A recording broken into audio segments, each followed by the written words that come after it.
கௌரவ கொலைகளை கண்டிக்காமல் மௌனம் காக்கும் அரசியல் கட்சிகளின் செயல் கொடுமையானதாக இருப்பதாக விடுதலை சிறுத்தைகள் கட்சித் தலைவர் தொல் திருமாவளவன் தெரிவித்துள்ளார்.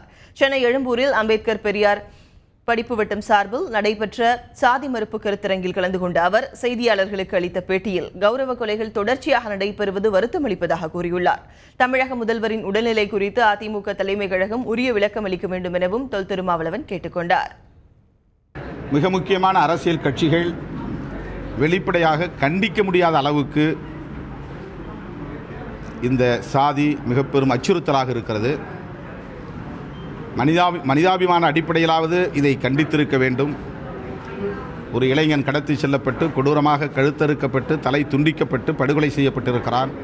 பெரிய கட்சிகளின் மௌனம் அந்த கொடூரத்தை விட கொடூரமானதாக இருப்பதாய் நான் உணர்கிறேன்.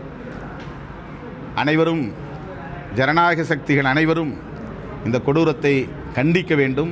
தமிழக முதல்வர் அவர்களின் உடல்நலம் குறித்து தலைமைச் செயலகம் மக்களுக்கு தெளிவுபடுத்த வேண்டும் அல்லது அதிமுக தலைமையகம் தெளிவுபடுத்த வேண்டும் என்று கேட்டுக்கொள்கிறேன்.